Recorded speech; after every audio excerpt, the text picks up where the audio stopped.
তো বন্ধুরা, আমি একটু রাস্তার দিকে যাচ্ছি। বিকেল টাইমটা তো ভালো লাগছে না, তো আমি বিকেল টাইমটা একটু যাচ্ছি মাঠের দিকে, একটু বেড়াতে যাচ্ছি।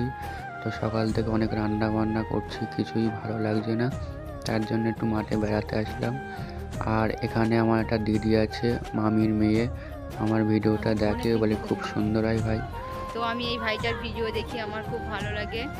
তো তোমরাও এই ভাইটাকে একটু সবাই সাপোর্ট করে দেবে। এরপরে বাড়িতে চলে আসলাম, আমার শরীরটা খুবই খারাপ, তো আমি ডাক্তারখানায় গিয়েছি একটু ওষুধ আনতে।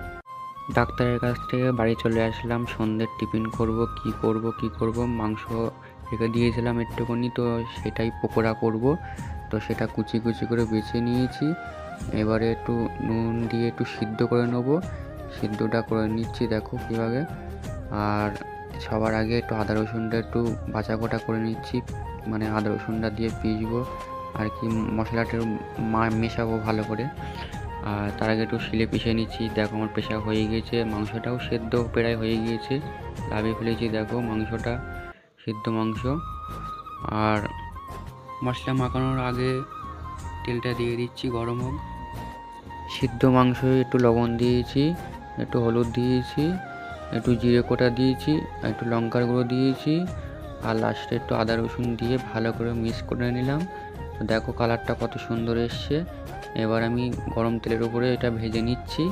মাংস পোড়া করবো যতই হোক, একটু আদা রসুন দিয়ে ভালো করে একটু ভাজা ভাজা করে নিচ্ছি। তো আমার লাভিয়ে ফেলেছি, দেখো কত সুন্দর পোড়া পোড়া মতন হয়েছে, লাল লাল হয়েছে, ভালো লাগবে। এরপর এবার বেসন দিয়ে মাখবো। দেখো আমি মাখছি কত সুন্দর করে। আর তার আগে একটু হলুদ দিচ্ছি, একটু লবণ দিচ্ছি।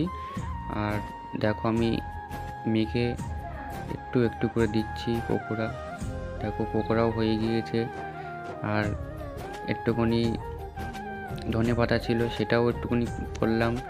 দেখো ধনে পাতা আর পকোড়া, তো দেখো কত সুন্দর হয়েছে। এত সুন্দর করে তৈরি করেছি, জানি না কেমন খেতে হবে, তো খুবই সুন্দর লাগছে দেখো। আর এখানে আছে পকোড়া আছে, শসা কোচানো স্যালাড আছে, আর মুড়ি দিয়ে সন্ধ্যের টিফিন এটাই দিয়ে খাচ্ছি। শসা কোচানো আর মাংসের পকোড়া আর মুড়ি দিয়ে খাচ্ছি, খুব সুন্দর লাগছে।